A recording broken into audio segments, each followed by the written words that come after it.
Now that I got my money back, let me tell y'all about how my landlord in Vietnam tried to play me and did not care about me or my family's health and safety, okay? Moved into our apartment 1 week and 3 days before all of this stuff unfolded. We were literally there for no time. My daughter had a room and we had a room. My daughter kept coughing, sniffling, sneezing every single day, but she only was doing that when she was inside her room. So I'm like, wondering if there's mold, because I know Vietnam does have a huge mold problem, but I didn't see mold anywhere. The walls didn't look bad or anything. So, I kind of assumed maybe I was making that up.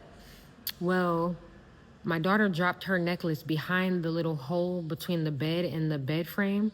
So when I went to dig my hand in there to get the necklace out, I smelled that earthy, like soily smell that you smell when there's mold present. So I'm like, okay, I wonder if there is mold behind this bed frame, but it was like built into the wall. So you can't see behind it unless somebody comes and like breaks it off of the wall.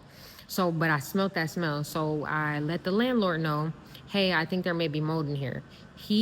Let me preface this by saying that if you are not overseas watching this video, there are two main communication apps that people overseas use: WhatsApp, and in Vietnam they use Zalo as well.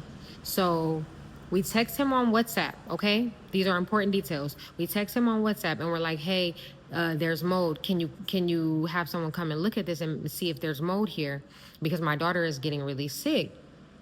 Never text us back. He wouldn't text us back. He was like taking hours to the next day to text us back, to 2 days later to text us back. Like, it was crazy. So we finally started getting upset. Like, okay, I want to move out of here because you're not responding to us in a timely manner. And I feel my daughter is literally getting sick. So I really think that there's mold in here. He finally responded to us and was like, I'll send a technician out, because we were starting to tell him, like, I don't want to live here anymore. I want to break my lease because we've only been here a short time and it's already feeling like an uninhabitable living space. Not to mention, when we first moved in, he had sent a cleaner to clean it, but it was still very dirty when we moved in. But, we were trying to give him the benefit of the doubt. He kept sending the same cleaner back, and she literally was coming in and literally barely cleaning anything. So that was a whole nother issue. But anyway, so back to the story. So he finally sends the technician out, right? The technician comes, lifts, like pulls the bed frame thing off of the wall, and lo and behold, what's back there? A whole bunch of mold. I'll actually drop a picture here. You see that? A whole bunch of mold, right? So now, and the technician, it was written all over the technician's face. He was even visibly upset, but he only spoke Vietnamese. But the technician ended up calling our landlord, and they had some conversation on the phone. And then what happened next was the technician literally just left, put the bed frame back together, and we never heard anything else from him or the landlord. Hours went by. So once hours passed by, we're like, what's going on? Like, you see that there's mold, so I don't want to live here anymore because this is a threat to our health. And I have a heart condition and my daughter has severe allergies. So like, we can't live in a place that has mold, period. And I always tell my landlords this before I move in. Like, even when I was looking at places, I was telling them, like, hey, if this place cannot have mold, I need a mold clause in my lease because my health will not allow me to be around mold. So anyway, we keep texting him. Another day passes by, and I told him, I texted him, I said, hey, you have until 8 a.m. to the next day to respond to me, or I'm going to take this to court and file a police report, because at this point, like, my safety and my daughter's safety, forget me, but my daughter's safety is at stake, and I need you to care about that. Because the lease even said, like, if they don't provide a safe and habitable condition for us to live in, then we can break the lease. So that's what I wanted to do. It hadn't even been 15 days yet, and the lease said we had the first 15 days. So we weren't even in that time frame yet. So he's not texting back. We get our Vietnamese friend, who she speaks really good English. She goes with us. She goes down to the Department of People and Housing, and they tell us, hey, you guys are gonna have to take this to court. You're gonna have to sue him because we took them the lease. They said it is within your right. You have to take him to court. So when we leave there, our Vietnamese friend is like, you can sue him, but it's gonna be a lengthy process. You might not get your money back right away. It's gonna take months, and you have to pay for a lawyer. So now we're thinking, like, okay, this probably is gonna get very annoying. Like, I will do that, but I don't want to. So we kind of just started showing him as we were getting to the police station, like, hey, we're really serious about this. We're really going to file a police report and stuff. And then he started texting us back saying, I'm unwell, I'm in the hospital, I can't text you, I'm at the hospital, I'm sick, I don't feel well. This man literally told us he was at the hospital, y'all. He was lying, by the way. But he told us he was at the hospital, and I knew he was lying. So me and my Vietnamese friend come up with this grand idea, because my gut was telling me that he was lying to me. So my Vietnamese friend is like, how about I text him from my phone, and I text him on Zalo, because Zalo is what most of the Vietnamese locals use.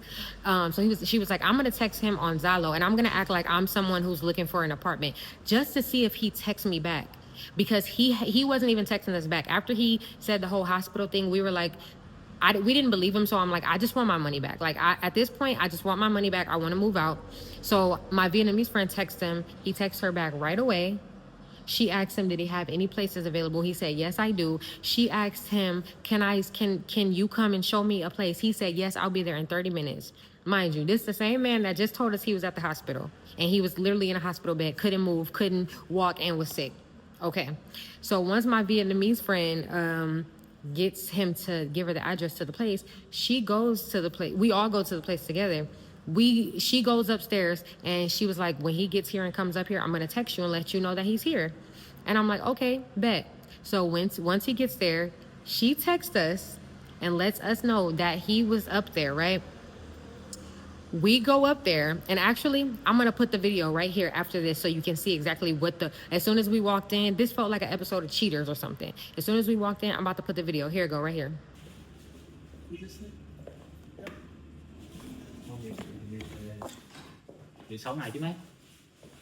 Did you confirm his name? Yep. Tell him to give me my money. Tell him I want my money. Thật ra là mình đây là tại vì bạn mình là muốn là Thought he was sick and at the hospital. Tại vì anh báo với hai bạn này là anh đang ở bệnh viện. And she confirmed his name too. Hai bạn này là trong cái trường hợp là cái phòng đang bị mất. Và mấy bạn này là đang bị ảnh hưởng sức khỏe mà anh không có nói gì hết. Đấy là phòng nào vậy? Phòng hai bạn này thuê nè. Phòng ấy là em quản lý tòa này. Vậy á.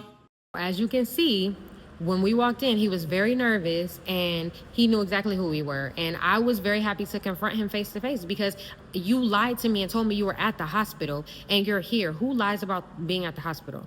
Like, that is insane. And I'm telling you, my child is sick. I'm constantly telling you my child is sick. I have health conditions, and I can't live like this. And I would have even given him a chance to try to like fix it or something, but he just didn't try. As soon as he found out there was actually evidence of mold, he went ghost, basically. Like, this was over the span of days of him not texting us back, of him telling us he was in the hospital and stuff, lying.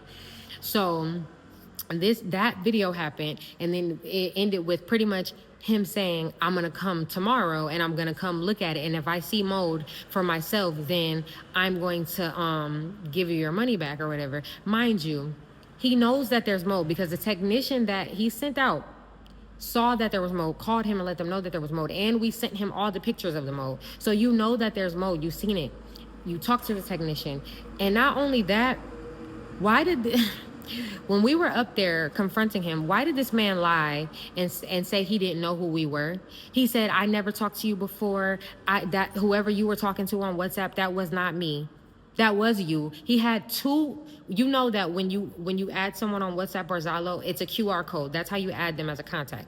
He had two QR codes on the side of our building. He literally said, I don't know who manages that building. I don't manage that building. But yet both of your QR codes for WhatsApp and Zalo are both on the side of the building. How do you not manage the building? So, but he kept saying, that's not me. I've never talked to you before in my life. You got the wrong person, but I'm going to call the police on you because you're trespassing and blah, blah, blah. I'm like, you're lying. So the person who I was talking to has the exact same name as you? What? And he maintained his story that whoever we were talking to, he said that there was two people at the company with the same name. You're a liar. You just told me you was at the hospital, so I know you're lying about this. But he maintained that story. Okay, so once we left, remember, when we left, he said he was going to come the next day, which I didn't even believe him. But he said he was going to come look at the place itself, and that we needed to leave because we were trespassing, and he was going to call the police. I didn't care, by the way. But we left, and I just hoped that he wasn't going to lie again. When we left, I text, because when we found this place, it was through a real estate agent. we had never met the guy in person, the owner who we were confronting. We had never met him in person, but the real estate agent showed us the place and then gave us the owner's number or whatever, and that's how we had been in contact with the owner. So the real estate I text the real estate agent a screenshot of a picture from that video that I just showed you guys, and texted him and said, hey, isn't this the owner? Isn't this the guy who you told us to text? This is the owner, right? He said, yes, that's him. Right, I know that's him. So you're lying to me yet again. The owner was lying to us, trying to say it's not him, but it is. And the real estate agent confirmed that. And also the real estate agent was on our side the whole time. He was telling us like, he is wrong for that. I am so sorry you guys are going through that. I thought he was a good guy, like all types of stuff. So anyway, the next day rolls around. He comes in with an attitude, first of all. I'm like, how dare you come in here with an attitude after what you've put us through, lying to our faces. And then he comes in and he's still maintaining his story that he isn't the owner, that he is not the guy we've been talking to, right? And then I said, how are you not the guy when these two QR codes are on the side of the building, and these are both the two QR codes that I text and my friend text. And he was like, everybody who manages these properties, everybody uses my same QR code. You're lying again. And I confirmed with the real estate agent if that was possible or if that was true. And the real estate agent said, no, he's lying to you yet again because only one number can be registered and use a WhatsApp. So you're literally coming in here lying to my face again. But you know what? I was like, I don't even care. I'm not giving that any more energy. I just need you to give me my money. And he speaks minimal English, by the way. So I was calling my friend to have her like translate again. But all in all, the story ends with like, we ended up getting most of our money back. Not all. He still charged us for the 13 days that we stayed there, which I didn't agree with because the lease clearly states that I have to be living in a habitable, safe, hygienic environment, or else I am allowed to terminate the lease and get all of my money back. But for the sake of my mental health at this point, and because this man was continuously gaslighting and lying to me, I said, you know what? Just give me the money back that you're going to give me, and I'm done with this situation. And so he gave us back $21 million. We had given him $29 million for first month's rent and first month's deposit. So that's pretty much how it ended. And the real estate agent was, very on our side, very helpful to us, was telling us like, if he doesn't give you your money back, I'm going to come down with you and we're going to go sue him together because that's not right. So I was very happy to have like the real estate agent on our side and stuff like that. But that's the end of the story, guys. I just wanted to tell you what had happened and how that situation had played out. So bye.